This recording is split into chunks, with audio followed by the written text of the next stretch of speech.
just why I'm making these videos. Well, don't really know. I've been sort of walking, climbing from the age of about 14. Yeah, I think it was 14 when I first started, and I joined a climbing club based in Liverpool, and we mainly went up to Snowdonia, Snowdon, Tryfan or Travan, all around there, Coombe Idwell, the Glidders. That's where we spent most of our time, and we sort of learned to climb and scramble. And it was a funny story one time when we went up Snowdon as young lads once in the summer, got the train to Betsy Coed. We camped there, we got the train, got the Snowdon Ranger bus up to Penny Pass, and worked our way up to the summit of Snowdon. Just did the miners track, and we'd heard of Crib Goch, but we'd never actually done it before. It was sort of like, you know, the scary story in the pub after you've done your climb. So having summited on a bright blue summer's day, there was me, the Walshmeist, and one of the other lads who doesn't really come out much anymore in terms of walking, and so we wanted to go back down but avoid Crib Goch, but we didn't want to go back the same way we come up for a bit of interest. So we were saying to the fellow walkers, can you point us down in a different path down but avoiding Crib Goch? And they were all, okay lads, just follow this way, just keep heading along here. And we were just being unbeknownst to us, they directed us onto Crib Goch. So there was Cribbedis Hill and Crib Goch we ended up on. It was absolutely terrifying, and that was a bright blue dry summer's day. It wasn't wet, and I remember distinctly, it's like ingrained, burned into my memory, like the terror of looking down both sides. At some points, like just sheer cliff faces. It was absolutely terrifying but exciting as well at the same time. But I remember there's some points where there's a leg either side and you're scruffing along on your bum kind of thing, just for fear of dropping off. But it was terrifying. And there was a guy that met us just as we'd gone past the pinnacles on the main ridge, and he was kind enough to take our photograph, and I don't know where it's gone. It's somewhere in the archives, but we look absolutely terrified. He took our address, and good of him, he arrived a month or so later at my home, and I've lost it. I don't know where that picture is, but my face is an absolute picture. Walshy just bottled it, pure adrenaline took over, and he legged it down basically, and we thought he'd fallen off, and you always meant to stay together, and we eventually all got reunited at the bottom of it. But that's my experience of Crib Goch. I've done it since then, but it's terrifying. But I don't think any of the Lake District ridges compare to it. I mean, Striding Edge, again, I've said this on a previous video, it does not compare. It's not in the same league. And even Sharp Edge, it's not in the same league as Crib Goch. I mean, just look at some of the YouTube videos. It's horrific, especially in winter. And I've seen some videos of like lads just legging it across, no crampons, no ice axe. People say it's irresponsible and mountain rescue get called out. I mean, but it's a free world and they're entitled to do it, and people know the warnings.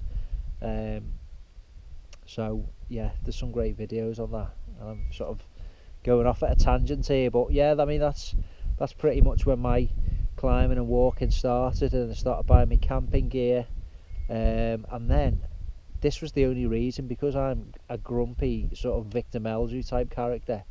I was sick of every time I drove to North Wales. There's always roadworks on the A55, and every single time I went, we were in a traffic jam being flaming diverted through mould and all sorts of back roads and stuff. So I basically got pissed off and boycotted it for a bit. So he said, well, let's try the Lake District, and we've never really looked back, because an hour and 20 minutes you're there, there's never any traffic, the roads are clear, and don't know, like it's got North Wales is lovely, absolutely love it. I'm not knocking it whatsoever. It's just a traffic and roadworks point of view, really, and that basically signposted us to the Lake District, and opened up like a whole love for that area. I've even thought of transferring up there with my job, and maybe moving and relocating up there one day. Certainly retiring up there is on the list, but it's just a lovely place, and it's got so many different varied parts to it. I mean, you go to Wastdale and it's rugged and bleak. It's like sort of off Lord of the Rings, and then you go to Borrowdale with its lush green valleys. There's so many different contrasting places within, you know, the Lake District area, and the pubs. Obviously, I'm a big beer fan, and I love all the classic Lake District pubs with especially in winter. Prefer it in winter. Great for all the local businesses in summer, with the tourists and stuff like that. But in winter, it takes on a whole new feel, and there's nothing better than getting up early and out on the fells, doing a walk. You know, maybe catching a cloud inversion, getting up into a bit of snow and ice, and after a good walk, coming back freezing cold, and shaking your boots off in a crusty Lake District pub with a roaring log fire and slate floors, and you've got a load of real ales to choose from and a cracking menu. You can't beat that, in my opinion. So that's basically where it all started from, and then over the years, we've generally amassed loads of sort of camping gear between Michael and I. Mainly me, because he's a tight arse and he never buys anything. But yeah, I've got about 7 or 8 different tents. I mean, countless. One day I will make a video where I get everything down from the loft and show you it all in the back garden. It's like ridiculous, the amount of stuff.